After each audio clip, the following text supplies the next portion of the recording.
세계 증시와 우리 증시를 짚어보는 시간 3분 증시입니다. 연합인포맥스 권용욱 기자 나와 있습니다. 안녕하세요. 안녕하십니까? 네, 간밤 미국 증시 어땠습니까? 네, 간밤 뉴욕 증시는 유가 상승에 따른 인플레이션 부담 속에 하락했습니다. 마감가를 살펴보면 다우지수는 전장보다 0.56%, S&P 500 지수는 전장 대비 0.42% 각각 내렸고요. 나스닥 지수는 0.08% 낮아졌습니다. 세계 최대 산유국들인 사우디아라비아와 러시아가 자발적인 감산을 연말까지 연장하기로 하면서 증시에 부담을 줬습니다. 관련 소식에 유가가 먼저 급등했는데요. 유가 상승은 인플레이션을 끌어올리는 가장 중요한 요인입니다. 간밤 사우디아라비아의 국영통신은 사우디가 연말까지 자발적인 감산을 이어갈 것이라고 보도했고요. 러시아도 연말까지 자발적인 감산을 연장한다고 밝혔습니다. 이번 발표로 국제유가인 10월물 서부 텍사스산 원유 가격은 배럴당 87달러까지 올랐는데요. 지난해 11월 이후 가장 높은 수준이었습니다. 이렇게 유가가 오르면 인플레이션 압력이 다시 커질 수 있고 연방준비제도의 긴축 정책은 보다 길어질 수 있는데요. 전문가들은 만약 유가가 배럴당 100달러대로 오를 경우 인플레이션 압력이 본격적으로 커질 수 있다고 보고 있습니다. 이런 우려 속에 간밤 장기 국채 금리가 크게 올랐고 주식시장도 일제히 부진한 흐름을 보였습니다. 네, 또 유가에 따라서 업종별로 희비가 엇갈렸다고요? 네, 그렇습니다. 유가에 영향을 많이 받는 항공사들과 석유회사들의 주가가 극명하게 엇갈렸는데요.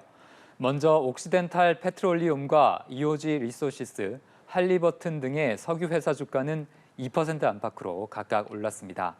반대로 아메리칸 항공과 유네이티드 항공, 델타 항공 등의 항공주들은 2% 넘게 내렸는데요. 기술주들 가운데서는 국채금리 상승에도 강세 흐름을 보인 곳들이 눈에 띄었습니다. 테슬라가 4%대로 올랐고 메타와 퀄컴도 1%가량 상승했습니다. 네, 또 간밤에 경제 지표가 나왔는데 이게 연준의 긴축 우려를 좀 덜어줬나 봐요? 네, 그렇습니다. 지난주 비농업 고용 보고서에 이어 이미 과열됐던 미국의 노동시장이 식어간다는 신호가 다시 한번 나왔는데요. 네. 미국의 고용 추세를 선행적으로 나타내는 고용 추세 지수는 8월 113.02로 직전 달보다 하락했습니다. 이 지수가 하락하면 앞으로 고용이 줄어들 가능성이 있다는 의미인데요. 고용이 줄어든다는 것은 과열된 노동시장이 식어간다는 것으로 이것은 연준의 금리 인상 필요성을 낮추는 요인입니다. 연준 내부에서도 비슷한 맥락의 발언이 있었는데요.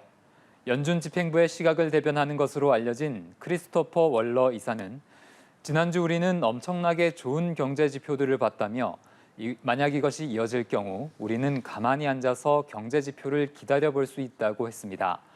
과열된 고용시장이 둔화되는 만큼 연준이 금리 인상에 대해 보다 신중해질 수 있다는 의미로 풀이됩니다. 네, 마지막으로 오늘 코스피 전망 짚어주시죠. 네, 어제 코스피는 외국인과 기관의 수급 공방 속에 약보합권에 머물렀습니다. 지수는 2,582부근에서 거래됐는데요. 오늘 코스피는 국제유가 상승에 따른 인플레이션 부담 속에 하락세로 출발할 것으로 전망됩니다. 어제 국내 증시는 미국 시장 휴장 속에 관망세도 짙었는데요. 오늘은 간밤 유가 상승 부담에도 외국인의 국내 주식 매수세가 계속해서 살아나는지 지켜봐야겠습니다. 네, 알겠습니다. 3분 증시 권용욱 기자와 함께했습니다. 고맙습니다.